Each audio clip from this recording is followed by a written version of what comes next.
A few reflections on the 33rd Sunday in Ordinary Time, November 17, 2024.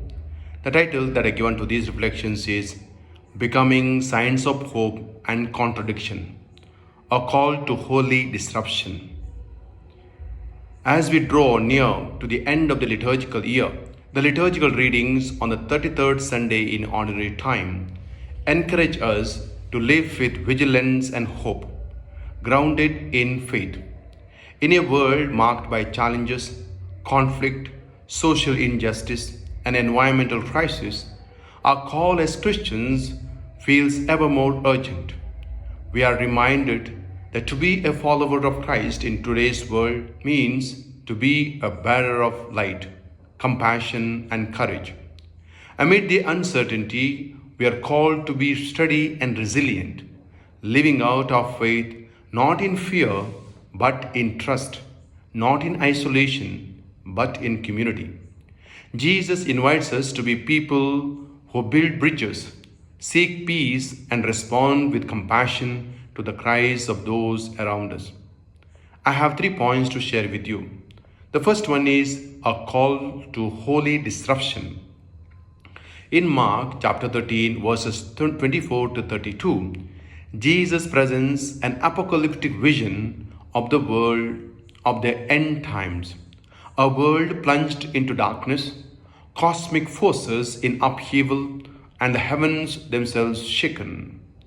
It is a powerful and unsettling image, and it is meant to unsettle us.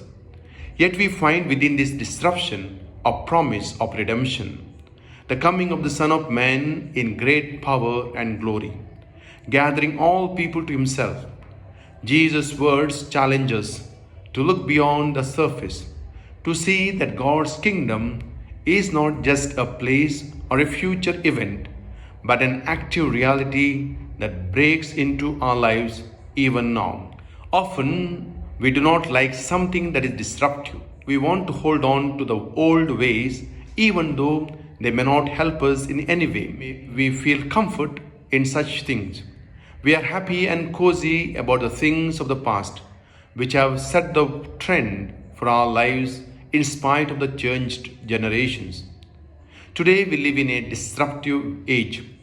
With the arrival of generative artificial intelligence, AI, machine learning, and the Internet of Things, IoT, new disruptive technologies have reshaped our everyday commute or transportation like Uber, Ola, Rapido, and Namayatri, hospitality sectors like Airbnb, monetary transactions via QR codes, communications like Snapchats, WhatsApp, and so forth, entertainment like Instagram, Shorts, etc., operations and supply chain like Amazon and Flipkart have reimagined our lifestyle.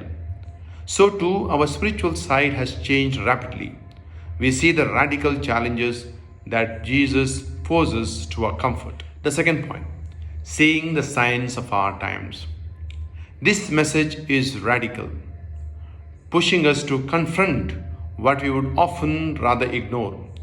We live in times of unprecedented crisis, wars and conflicts that seem endless, an environmental crisis threatening the very foundation of life on earth, and systems of injustice that oppress millions.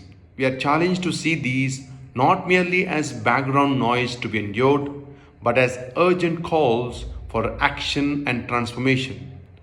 Jesus' words are a warning against complacency, a reminder that discipleship demands our full engagement. To follow Christ today is to be deeply disturbed by the suffering world, to feel the weight of its injustices, and yet to find hope and purpose in the promise of his coming. Jesus speaks of learning from the fig tree, a tree that shows signs of change and growth in its seasons. For us, this means opening our eyes to the signs around us, the signs of our times. We are called to live with alertness, a radical openness to how God is moving in our midst, and a willingness to respond with courage and conviction. This isn't a passive waiting for Christ's return. It's a call to a holy restlessness. We are summoned to stand against the forces of oppression, to question systems that exploit and divide, and to embody the compassion and justice of God's kingdom now.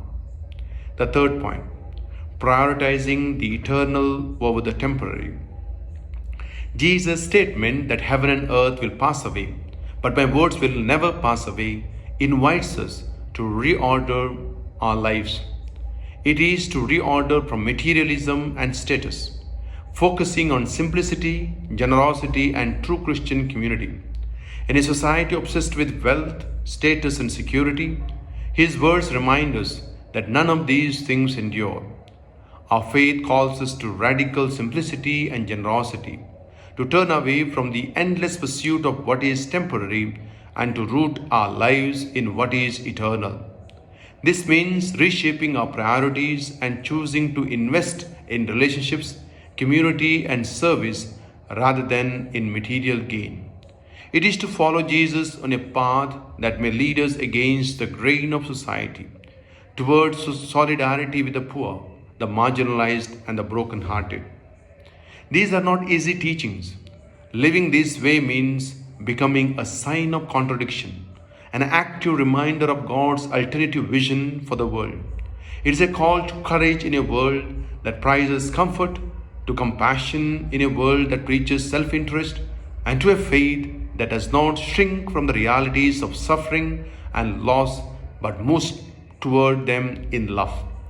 So, let these shake us awake, filling us with a holy urgency to live for what truly matters. May we become not just spectators but participants in God's vision for a redeemed world, answering the call to radical disciples and embodying the hope of Christ in a world that desperately needs it. A few questions for self-reflection. The first one, how do I respond when my comfort and security is challenged by the needs of others or by calls to justice? Second, when I look at the state of the world, its crises and injustices, do I see these as opportunities for Christian action or do I feel overwhelmed? Third, how can I cultivate a sense of holy urgency in my discipleship, actively looking for ways to bring hope and healing? Fourth, how do I respond when I encounter suffering, either personally or in the world? Fifth, am I living with a sense of purpose that reflects my faith?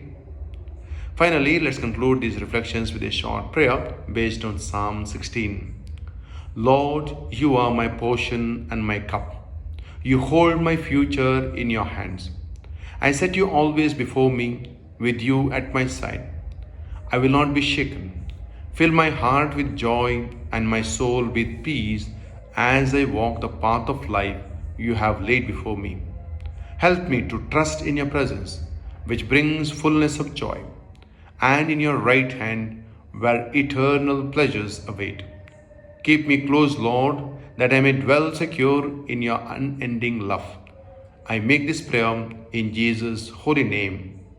Amen.